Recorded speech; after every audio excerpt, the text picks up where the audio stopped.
Bonjour à tous. Aujourd'hui je vous propose le tuto de la page numéro 2 de mon album que je réalise avec ma collection Solstice. Collection que vous pouvez me commander en me contactant à cette adresse mail. Je vous invite aussi à aller voir dans la description de cette vidéo pour y retrouver toutes les informations nécessaires, ainsi que les liens des articles que j'utilise pour réaliser cet album. Je vous présente cette page avant de passer au tuto.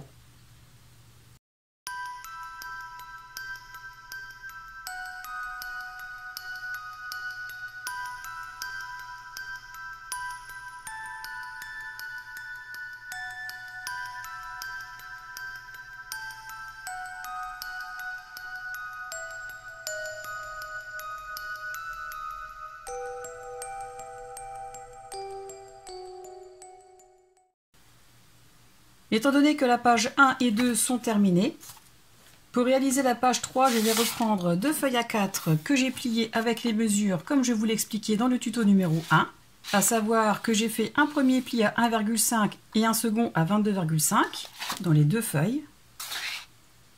Je vais aussi avoir besoin d'une feuille A4 pliée en deux dans les 29,7 cm, comme ceci,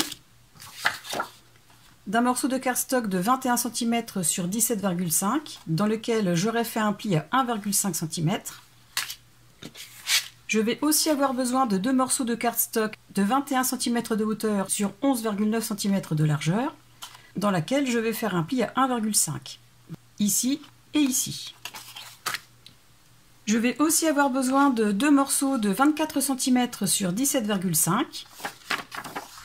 Alors voici le schéma de coupe avec les mesures précises. Ici, ce sont les deux morceaux que j'ai déjà préparés. N'hésitez pas à faire un arrêt sur image pour pouvoir reporter toutes ces mesures. Et je vais aussi avoir besoin de deux morceaux d'acétate de 14,5 cm sur 20,5 cm. Et enfin, pour terminer, comme à ce stade, je n'ai pas encore réalisé les trois systèmes pop-up, donc je ne pourrai pas vous donner les mesures exactes nécessaires. Munissez-vous de toutes vos chutes que vous avez pu récupérer. Comme je vous l'expliquais dans le tuto numéro 1, chaque page sont réalisées sur la même base, c'est-à-dire que j'ai plié les feuilles A4 avec les mêmes mesures, mais suivant les pages, soit il n'y aura pas besoin de ce morceau-là ou de ce morceau-là.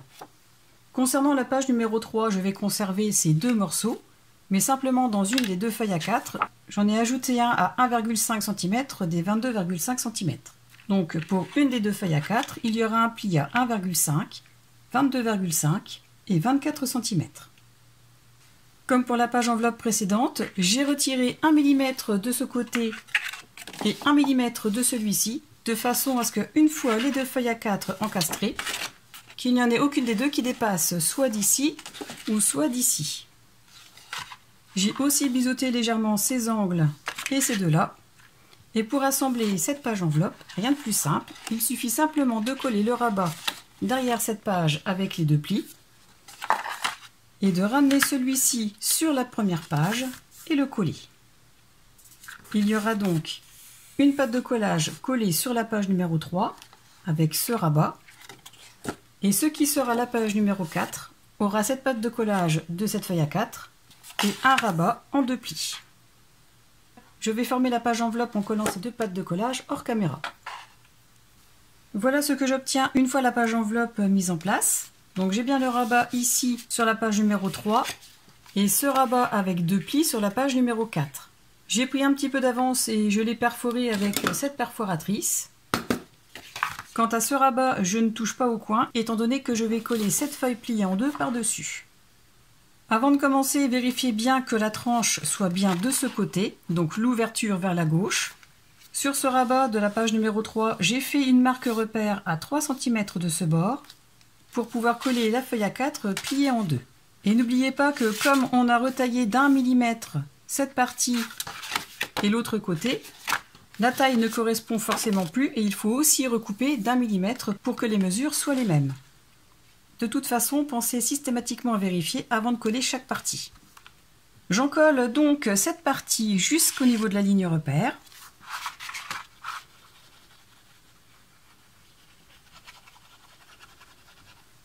Je prends la feuille A3 pliée en deux, ouverture vers la droite. Je la place sans trop appuyer dans un premier temps, au niveau de la ligne repère. Je m'aligne avec le bas et le haut du petit rabat. Je retire ma protection et je vérifie si tout est bien aligné. Je rectifie si ce n'est pas le cas. Et une fois bien en place, j'appuie pour faire adhérer.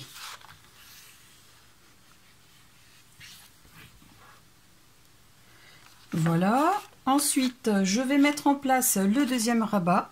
J'ai aussi poinçonné les angles avec cette perforatrice. Je vérifie si la mesure est bonne. Donc ici, ça va dépasser un petit peu, je recoupe. Une fois recoupé à la bonne mesure de l'ensemble de la page, j'en colle cette pâte de collage. Je la place contre le bord droit de la page, en m'alignant bien par rapport au haut et au bas. Et j'appuie pour faire adhérer. Voilà ce que je vais obtenir en refermant l'ensemble. Pour ne pas oublier, avant de mater, j'ai bien remis ici que je vais mettre un aimant et j'en mettrai donc un là aussi. Ensuite, je prends les deux petits rabats que j'ai recoupés de façon à avoir la même hauteur que la page et que j'ai aussi recoupé dans le sens de la largeur à 11,7 cm. Étant donné que je ne vais pas les coller pile poil contre le pli des rabats, pour qu'il puisse y avoir un petit peu d'amplitude pour fermer correctement, j'ai préféré retirer 2 cm de façon à ce que ces petits rabats ne se chevauchent pas à l'ouverture et à la fermeture. Il y aura un petit espace d'1 ou 2 mm. J'en colle la pâte de collage et je place le rabat à environ 1 mm du pli de celui-ci, en m'ajustant bien par rapport au bas et au haut de la page.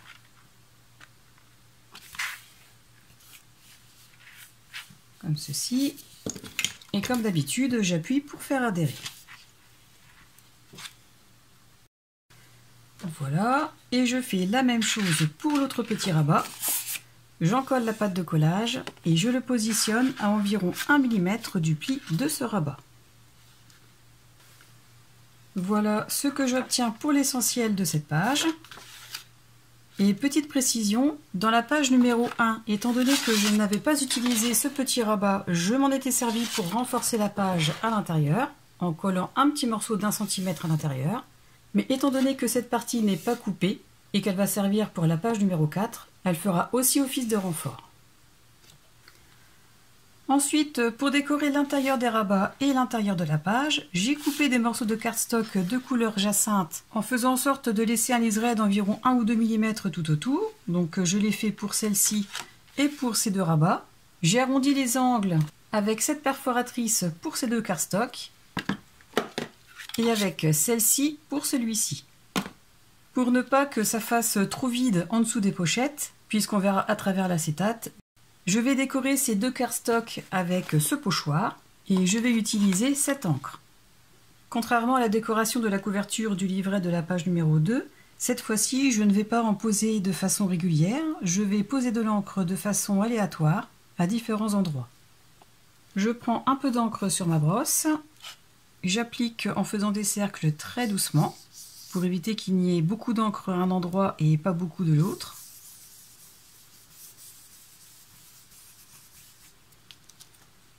Voilà, comme ceci. Je déplace le pochoir, je reprends de l'encre et je l'applique sur le cardstock avec des mouvements très légers.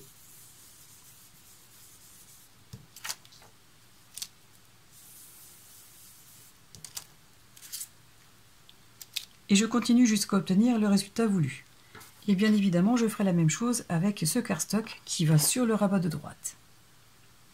J'ai commencé à mater l'intérieur de la page et l'intérieur de ce rabat. Et avant de mater celui-ci, vu que j'ai rajouté de l'épaisseur avec le cardstock et qu'il va y en avoir d'autres encore avec les pochettes, je pense qu'il est préférable de refaire un pli à 3 mm à partir de celui-ci pour que ce rabat ait un peu plus d'aisance pour se fermer. Donc je vous montre. Il se ferme, mais on voit que ça gondole un petit peu. Donc il est préférable de rajouter un pli à 3 mm.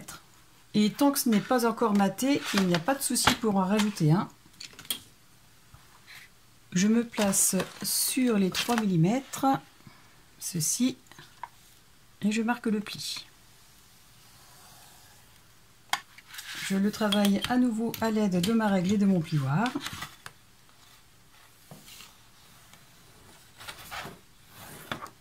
Et je vais réajuster la taille de ce cardstock de façon à laisser un liseré d'1 ou 2 mm avant ce deuxième pli. Je vais recouper ici et le coller. Voilà, et de cette façon, je trouve que l'ensemble se ferme beaucoup mieux. Ensuite, je vais installer les pochettes à l'intérieur des grands rabats. Je reprends cette séquence parce que je me suis trompée dans la mesure que j'avais écrite, alors que les mesures inscrites ici sont bonnes. Il vous faudra donc 2 morceaux de 24 cm sur 17 cm et non 17,5. Je marque un pli à 1 cm à chaque extrémité et à 1,5 cm dans ces deux autres extrémités. Ensuite, comme sur le schéma, à partir des plis, je vais prendre pour la droite et la gauche une mesure à 1 cm. Je trace une ligne repère et pour le haut et le bas, je vais faire une autre ligne repère à partir de 2,6 cm de chaque extrémité. Ce qui fait que j'obtiens un rectangle de 13 cm sur 15,5 que je vais retirer des deux pochettes. Et donc, si tout au long du tuto, vous voyez 17,5 ici, vous n'en tenez pas compte, les bonnes mesures sont 24 cm sur 17 cm. J'ai préparé les deux pochettes avec les mesures que j'ai montrées précédemment. J'ai coupé en biseau au niveau des intersections des plis, sur les 4 côtés. J'ai mis du double face en 6 mm sur les 4 côtés de l'acétate. J'en ai mis aussi sur ces 3 pattes de collage, sauf ici, puisque comme je vais faire la pochette qui ira sur le rabat de droite, celui-ci, je veux que l'ouverture soit sur la droite. Donc pour ce côté, je n'en mettrai que à l'intérieur, puisque cette partie sera rabattue ici. Et pour que l'acétate tienne bien à l'intérieur de la pochette, j'ai ajouté aussi du double face en 3 mm à l'extrémité de ces côtés. J'ai retiré les protections du double face qui se trouvent ici et j'ai commencé à retirer les coins de ceux qui se trouvent sur l'acétate. Étant donné que c'est un matériau qui se salit très vite et qui prend la poussière, il va falloir penser à le nettoyer avant de mettre en place la pochette sur les rabats. Mais pour l'instant, ce n'est pas obligé. Je prends le morceau d'acétate. Je commence à placer un des coins dont le double face n'est pas découvert. Et je vais faire en sorte de placer l'acétate en le centrant par rapport au pli des 4 côtés et en faisant attention de ne pas faire dépasser l'acétate sur le pli. Donc je pose un coin qui n'est pas découvert. Je vérifie si tous les plis sont libérés, ce qui est le cas. Donc je peux commencer à appuyer sur un des endroits découverts.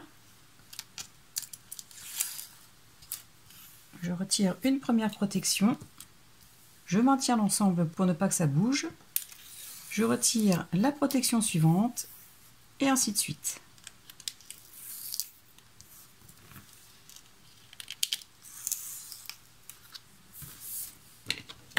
J'appuie sur l'ensemble pour faire adhérer complètement et l'acétate est mis en place sur la première pochette. Maintenant, il ne me reste plus qu'à retirer cette protection et à rabattre cette pâte de collage à l'intérieur. Et hors caméra, je vais faire exactement la même chose avec l'autre pochette. J'ai installé la première pochette. J'en ai profité aussi pour décorer avec 2 bandes de cardstock de couleur jacinthe les 2 côtés de chaque pochette. Je verrai par la suite ce que je mettrai sur ces 2 parties. Et je vais installer la deuxième avec vous. Avant de la mettre en place, j'ai nettoyé l'intérieur de l'acétate avec un coton et de l'alcool. Comme je veux que ces 2 rabats soient posés en premier, de façon à ce que cette pâte de collage ne gêne pas, je vais commencer à retirer la protection du double face ici et ici, juste 1 ou 2 cm, de façon à poser le coin de cette pâte de collage sur celle-ci, comme ceci. Je peux les rabattre pour le moment. Et je fais la même chose ici. Ensuite, je retire une petite partie de protection du double face ici et ici.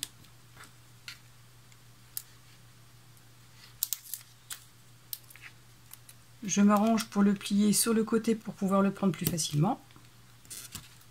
Je décolle aussi cette partie.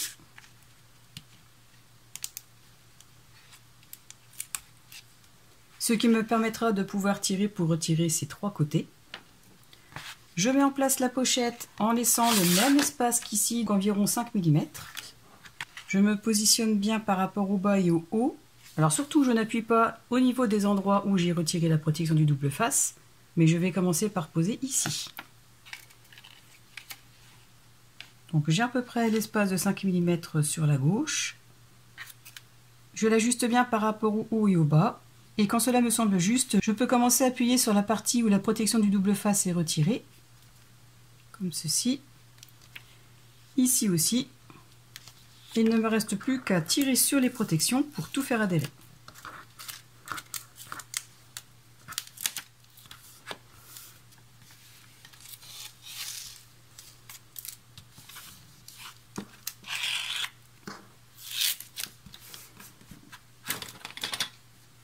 J'appuie sur tout l'ensemble. Et la deuxième pochette est mise en place. À présent, je vais pouvoir installer les systèmes pop-up qui vont venir décorer l'intérieur de cette page.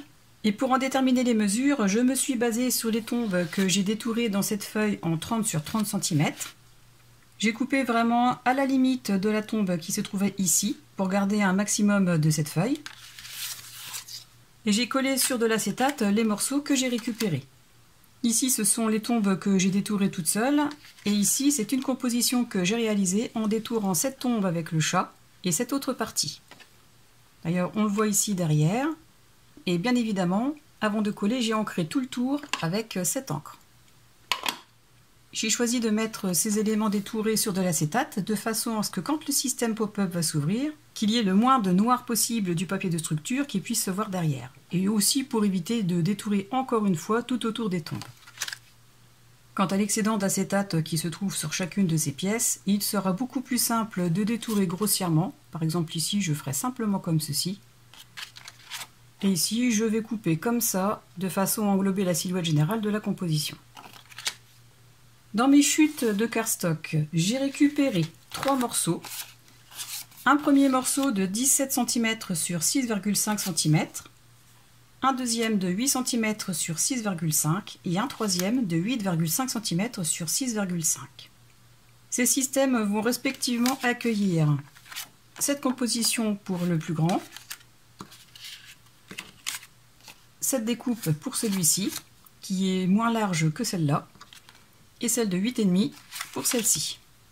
Alors, si vous n'avez pas envie de détourer les éléments pour en faire une petite composition ou pour décorer cette page, vous pouvez tout simplement couper des formes de pierre tombale ou y intégrer toute autre sorte de décoration. Me concernant, j'ai voulu optimiser l'utilisation de ma collection et je me suis donc amusée à les détourer. Ce qui fait que la taille de vos systèmes pop-up dépendra bien évidemment de la longueur totale des éléments de décoration que vous aurez choisis.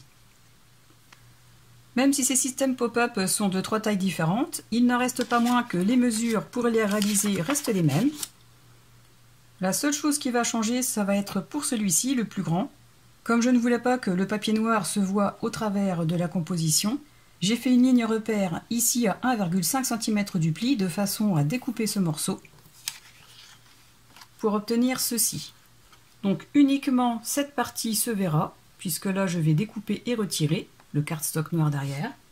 Et pour le cacher, il me restera la solution de détourer un élément qui provient des dernières feuilles de la collection, par exemple en ajoutant ce crapaud ou un champignon. Voilà. Et les mesures du système sont les suivantes. Toujours commencer par faire un pli à 1,5 dans la longueur, puis ensuite faire une marque repère à 2,5 au-dessus du pli, faire une autre ligne repère à 2,5 cm en partant du bord gauche, et une autre ligne repère 2,5 cm plus loin de la première, c'est-à-dire à 5 cm. Ensuite, cette partie hachurée sera retirée, celle-ci aussi, et il me restera à marquer les plis en diagonale dans ce carré et dans celui-ci. Pour que ce soit un peu plus parlant, je vais vous montrer avec les vrais systèmes que je vais intégrer dans cette page. J'ai placé mes gabarits à côté des systèmes que je vais placer dans l'album, et voilà ce que ça donne une fois toutes les parties retirées. On obtient ceci pour ce grand pop-up, et ceci pour les deux plus petits. J'ai marqué mes plis dans les diagonales des deux carrés restants, et le pli de la pâte de collage est marqué aussi. À présent, je vais vous montrer sur un prototype comment installer ce genre de système pop-up. Étant donné que je veux que l'élément pop-up aille vers le haut, je vais placer le pop-up comme ceci. J'ai donc marqué les plis à 1,5 comme sur le schéma, ici pour la pâte de collage. Ce premier pli de diagonale, je l'ai fait vers l'arrière, et le second pli de diagonale, je l'ai fait vers l'arrière aussi. Je commence par en coller cette pâte de collage. Et suivant la taille de l'élément que vous allez mettre en pop-up, il faudra bien sûr en prendre compte pour déterminer l'emplacement du système. Si par exemple vous voulez mettre en évidence une grande carte comme celle-ci, il va falloir placer la carte ici, à la limite de votre projet, pour déterminer plus ou moins l'emplacement où le placer. Donc pour ce grand pop-up, ce sera cette composition. Si elle est seule, vous pouvez la placer n'importe où à partir du haut jusque là. Sinon, quand vous fermerez le projet, ça va dépasser. Et par contre, s'il y a d'autres systèmes pop-up à mettre dans la page, comme pour celle-ci, il faudra prendre aussi en considération l'emplacement du second par rapport à la taille de l'élément. Donc concernant l'album, je vais le placer le plus haut possible. Et pour déterminer la hauteur la plus haute pour le placer, il suffit simplement de placer l'ensemble du système de cette façon, pour faire en sorte que cette partie ne dépasse pas du projet. Je place l'intersection des deux plis de diagonale au niveau du pli du projet. J'aligne bien la pâte de collage avec la page. J'appuie pour faire adhérer. Ensuite, je replie le système de cette façon pour qu'il soit vraiment aligné avec le pli du projet. Et je vais en coller uniquement ce petit triangle.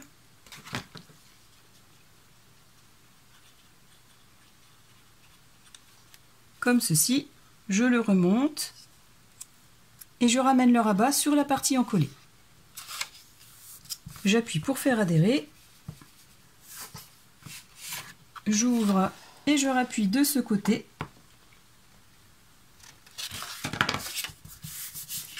Et le système pop-up est mis en place. Et pour renforcer et décorer cette partie du pop-up, j'ai coupé un triangle de 1 ou 2 mm de moins que la taille de celui-ci, que je vais coller dessus. Voilà comment installer ce genre de pop-up. Ce n'est pas très technique. Le plus compliqué peut-être sera de déterminer les bonnes mesures suivant les éléments que vous allez mettre en avant. Mais pour moi, c'est un pop-up qui reste très simple et accessible à tout le monde. Et une fois ce système mis en place, il ne reste plus qu'à y coller les décorations, en notant toutefois que vous pouvez déborder jusqu'à ce premier triangle, mais pas au-delà, parce que sinon avec le pli, ce que vous allez coller va être complètement abîmé. Voilà pour la mise en place de ce système pop-up. J'ai mis en place les deux premiers pop-up, comme ceci, et je vais faire avec vous celui qui va se placer ici. J'ai placé la pâte de collage du premier à environ 1 cm à partir du bord haut. Et pour installer le deuxième, j'ai simplement posé le système avec l'élément coupé et collé dessus. Et je l'ai placé de façon à ce qu'il ne dépasse pas de la page. Étant donné que je veux que la tombe apparaisse de ce côté, j'ai plié le système pop-up dans ce sens. C'est-à-dire que je vais faire les plis dans le sens inverse par rapport aux deux autres. La pâte de collage restera toujours pliée vers l'intérieur. Le support pour l'élément de décoration vers la gauche, le pli de la première diagonale vers l'intérieur et le pli de la seconde diagonale vers l'intérieur aussi. Pour me faciliter la mise en place de l'élément de décoration, je vais le coller tout de suite.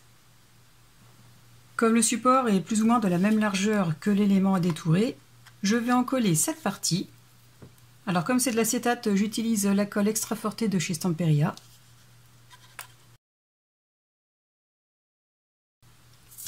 Je place l'élément à environ 1 mm au niveau du pli de la pâte de collage. Je fais en sorte aussi qu'il soit droit. Et j'appuie pour le faire adhérer. L'élément est collé sur le système pop-up. Et je ne sais plus si je vous l'ai dit, mais j'ai aussi collé le morceau de cardstock tout de suite, parce que c'est beaucoup plus simple de le mettre maintenant plutôt qu'après. J'en colle cette pâte de collage. Je pose le pop-up de cette façon. Je fais correspondre l'intersection des deux diagonales avec le pli de ce rabat. Je fais en sorte aussi que ce soit bien horizontal. Je fais adhérer la pâte de collage sur la page.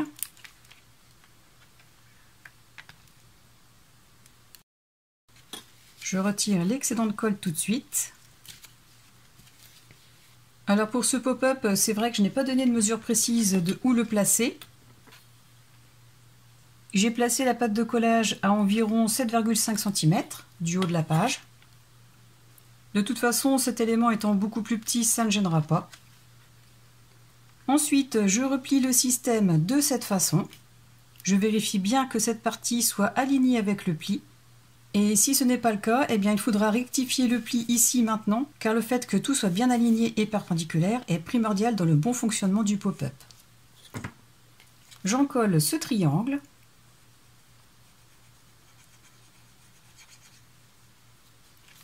Et je referme les rabats et j'appuie pour faire adhérer.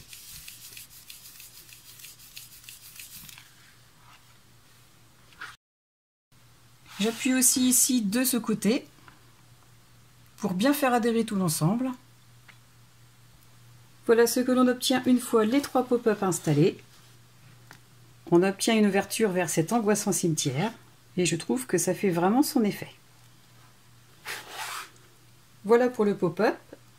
Je ne sais pas encore précisément comment je vais décorer ici et si je le décore avec un papier, un pochoir ou autre chose, mais pour l'instant je laisse comme ça.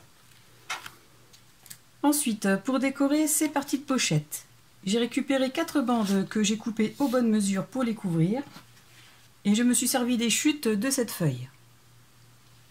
Je vais les coller de cette façon. Ensuite, pour ces deux rabats, je vais déjà les couvrir avec du cardstock Florence de couleur jacinthe. Puis avec cette feuille que j'ai coupée en deux dans le format 20-20. Ensuite, pour l'extérieur du premier rabat de cette page, j'ai placé un morceau de cardstock sur cet espace avant le premier rabat. J'en ai mis un aussi ici, en me servant comme depuis le début de cette perforatrice. Je l'ai recouvert avec le haut de la feuille dans laquelle j'ai détouré les tombes. Et comme ce rabat se placera entre ces deux-là, pour le décorer, je vais tout d'abord poser un morceau de cardstock de couleur jacinthe aux bonnes mesures, sur laquelle je vais mettre la suite de l'image que l'on trouve ici, mais de façon à ce qu'elle n'apparaisse pas. Donc je la repousserai ici, en laissant un espace de 0,5 cm à partir du cardstock. De cette façon, l'image est couverte, mais laisse apparaître un paysage à son ouverture. Je vais déjà coller tout ça. Et ensuite, je pourrai placer les aimants, ainsi que le petit onglet qui nous permettra d'ouvrir facilement cette page. Voilà ce que ça donne. Les pochettes sont décorées complètement. Nous voici à l'entrée du cimetière. Et nous voici complètement dans le cimetière. Donc voilà pour cette partie. Ensuite, je vais installer l'onglet à l'intérieur de ce rabat. Dans mes chutes, j'ai coupé un morceau de 4 cm sur 3 cm. J'ai fait un repère au centre à l'intérieur de ce rabat. J'ai fait aussi un repère ici à 2 cm du bord droit, qui sera la partie qui va dépasser et qui nous permettra de pouvoir ouvrir ce rabat. J'en colle cette partie. Je la positionne au niveau de ces marques. Je la pose sans appuyer pour le moment. Je m'ajuste avec la ligne repère, comme ceci. Je vérifie si elle est droite.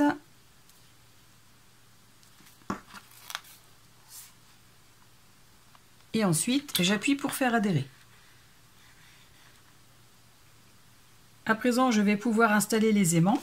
J'ai pris des aimants de référence N35. J'ai marqué un emplacement à environ 1,2 cm du bord gauche et en le centrant par rapport au haut et au bas de l'onglet. J'ai mis un aimant sur du double face. Je le positionne sur l'emplacement. Ensuite, je vérifie la polarité du deuxième. Je le pose sur un autre morceau de double face, comme ceci. Et je ramène ce rabat pochette ici, en faisant en sorte de remonter au maximum le pli. Et je vais le mettre en place en ramenant ce rabat sur celui-ci. Je les aligne bien et j'appuie pour faire adhérer les mains. Comme ceci. Et ensuite, je vais pouvoir mater le dessus de ce rabat pochette en y plaçant du cardstock Florence de couleur jacinthe et en retirant bien évidemment la protection du double face au préalable. Et j'y ajouterai l'autre partie de cette feuille en la plaçant plus vers la gauche, de façon à ce qu'une fois le rabat fermé, que le papier ne se voit pas. Comme ceci. De cette façon, nous avons un motif simple sur le devant. Et à l'intérieur, le rabat sera décoré. Après, vous n'êtes pas obligé de mettre cette feuille. Vous pouvez très bien laisser telle qu'elle et y mettre des emplacements photos. J'ai maté l'extérieur de l'onglet. Et pour l'intérieur, j'ai utilisé des chutes de cardstock Florence de couleur jacinthe et des chutes du papier de collection. Ce qui fait déjà un peu plus travailler et il sera toujours possible de placer des photos à ces endroits. Et ensuite, concernant ce rabat, finalement je ne vais pas mettre la continuité de cette image, mais je vais plutôt mettre cette découpe de lune, qui sera un parfait rappel avec celle qui est ici. Je vais la doubler avec du cardstock de couleur noire pour en faire un insert. Et quant à l'intérieur du cimetière, j'ai détouré ce chat dans la feuille de découpe en format 30 sur 30 cm. Je l'ai collé sur un morceau d'acétate que j'ai détouré pour en faire aussi un insert et le coller ici. De cette façon, je pourrai y glisser quelque chose. Et pour terminer avec cette page ainsi que dans tout le reste de l'album, je vais placer un peu partout des morceaux de toile d'araignée que j'ai récupérés avec cette matrice de découpe. Il suffit simplement de passer la matrice de découpe dans la machine. Moi j'ai utilisé du cardstock Florence en 216 grammes. Je détache la toile de l'intérieur du cadre. Et ensuite j'en couperai des morceaux suivant l'emplacement où je veux les mettre. Donc par exemple ici, je vais certainement couper comme ça pour pouvoir la coller ici. Et comme je vous l'ai dit, je pense en mettre un petit peu partout dans l'album, histoire de faire encore un peu plus effrayant. Ce tuto est à présent terminé. J'espère que cette deuxième page vous aura plu. N'hésitez surtout pas à me donner votre avis et à me poser des questions en commentaire. J'y répondrai toujours avec plaisir. Même si ces derniers temps je suis un peu plus longue à vous répondre parce que je suis très occupée, je le ferai de toute façon. Pensez aussi à regarder dans la description de cette vidéo pour y retrouver toutes les informations importantes. Comme d'habitude, si vous avez aimé, pensez à cliquer sur le pouce vers le haut, à vous abonner à ma chaîne pour ceux qui ne l'ont pas encore fait et à la partager pour me soutenir. En attendant le prochain tuto, je vous souhaite à tous de passer une excellente journée et je vous dis à très bientôt. Au revoir!